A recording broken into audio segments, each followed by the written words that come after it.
छत्तीसगढ़ की राजधानी रायपुर के तूता धरना स्थल पर बीते लंबे समय से बस्तर संभाग और छत्तीसगढ़ के अन्य संभागों से आए सहायक शिक्षक समायोजन की मांग को लेकर सरकार तक अपनी बात पहुंचाने का प्रयास कर रहे हैं।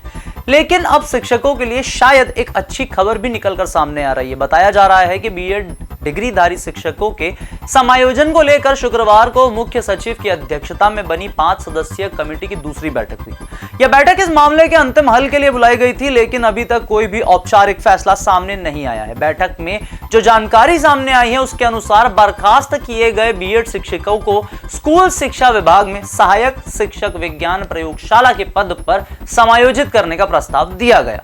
इस प्रस्ताव पर कमेटी के किसी भी सदस्य ने आपत्ति नहीं जताई। इससे संकेत मिल रहे हैं कि सरकार इन शिक्षकों को पूरी तरह बाहर नहीं करना चाह रही, बल्कि उन्हें एक वैकल्पिक पद पर समायोजित कर राहत देने की योजना की ओर विचार कर रही है। नवीन सत्र के पहले समायोजन प्रक्रिया पूरी करने की तैयारी की जा रही है ताकि स्कूलों में शिक्षण व्यवस्था प्रभावित ना हो।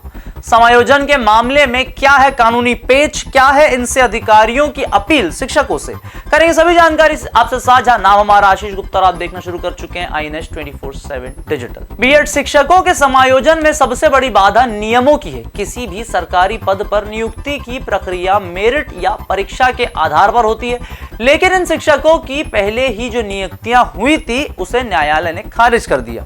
अब शासन यह सुनिश्चित करना चाहता है कि दोबारा नियुक्ति के बाद कोई कानूनी विवाद ना खड़ा हो। इसके लिए लीगल एक्सपर्ट्स की मदद ली जा रही है और यह देखा जा रहा है कि क्या समायोजन का ऐसा रास्ता निकाला जा सकता है जिससे भविष्य में कोई याचिका या चुनौती सामने ना आए।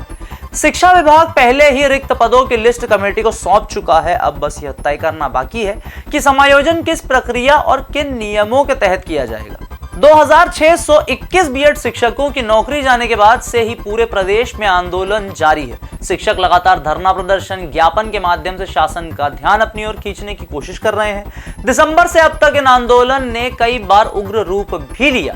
कभी ये सड़कों पर दंडवत प्रणाम कर रहे थे, कभी हाड़ कपाने वाली सर्दी में पानी में खड़े होकर अपनी बात सरकार तक पहुंचने की कोशिश कर रहे थे।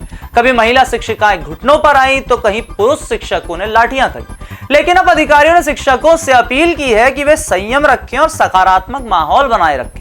शासन यह दिखाने की कोशिश कर रहा है कि वह शिक्षकों के हित में है, लेकिन हर कदम नियमों के तहत उठाना चाहता है। अधिकारी यह भी कह चुके हैं कि शिक्षकों की बात को गंभीरता से लिया जा रहा है और जल्द ही ठोस समाधान निकाला जाएगा।